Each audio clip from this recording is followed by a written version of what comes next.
স্নেহান, রাজ্যের মুখ্যমন্ত্রী পরিষ্কার পুলিশকে ভৎসনা করছেন। ঠিক, পুলিশ যদি কাজ না করে রাজ্যের অভিভাবক, প্রশাসনিক অভিভাবক হিসেবে তারই অধিকার রয়েছে পুলিশকে ভৎসনা করার।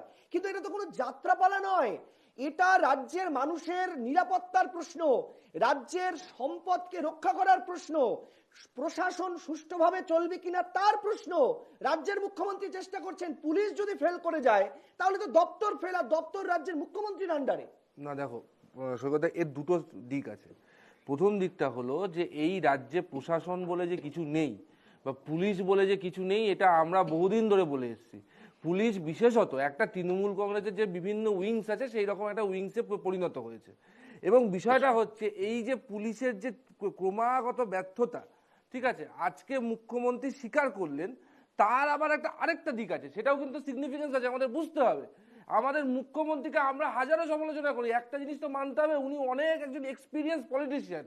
উনি জানেন যে যখনই কোনো একটা দপ্তর, যখনই সেটা চূড়ান্ত ব্যর্থ হয়ে যায়, সেটা নিয়ে মানুষের প্রশ্ন ওঠে, মানুষ তিতিবিরক্ত যায়, উনি সেইখান থেকে হাত ছেড়ে ফেলেন।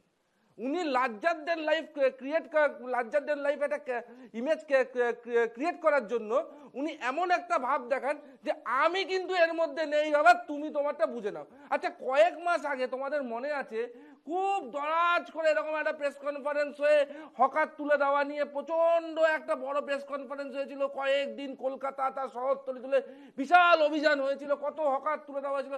তোমার অফিস থেকে নিচে নেমে দেখো, যার জায়গায় সে এখন আছে। আমি বলছি না কোনো গরিব মানুষকে তুলে দাও, গরিব মানে যদি হ্যাঁ রাস্তা ক্লিয়ার করো, কিন্তু গরিব মানুষকে অল্টারনেটিভ কর্মসংস্থান দাও।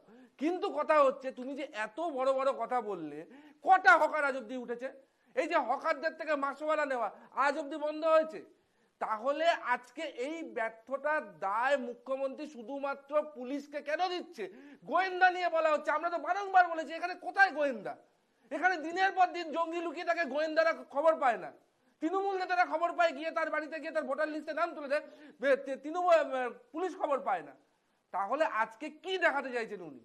উনি দেখাতে চাইছেন দেখো আমি কিন্তু এইসবের মধ্যে নেই, যা করেছে পুলিশ ভুল করেছে। পুলিশ ভুল করে থাকলে তার দায় পুলিশ মন্ত্রীকে নিতে হবে। আর এই যে আর পুলিশ মন্ত্রীকে দায় নিতে হবে, এবার ওনাকে এটাও মাথায় রাখতে হবে আরেকটা দিক আছে। উনি এখন দায় যদি না নেন, উনার দলের মধ্যে থেকেও কিন্তু বলা হচ্ছে যে পুলিশ ব্যর্থ, তাই উনার দলের মধ্যে থেকেও আওয়াজ উঠছে যে পুলিশ মন্ত্রী রিজাইন করুক, নতুন একজন পুলিশ মন্ত্রীর নামও উঠে আসছে। এইবার উনি দেখুন, একেবারে হাস্য কৌতুক, কারণ তার যার কথা বলা হচ্ছে তিনি রাজ্য বিধানসভার সদস্য নন, ফলে তার এই মুহূর্তে বিধানসভায় না জিতে এলে তার পক্ষে এই মুহূর্তে রাজ্য বিধানসভায় যাওয়া বা তার পক্ষে মন্ত্রী হওয়া সম্ভব। এটা ঠিক যে কিছু কিছু নেতা তারা বলছেন, কিন্তু তাদেরকে ইতিমধ্যে শোকজও করা হয়েছে বলে শোনা যাচ্ছে।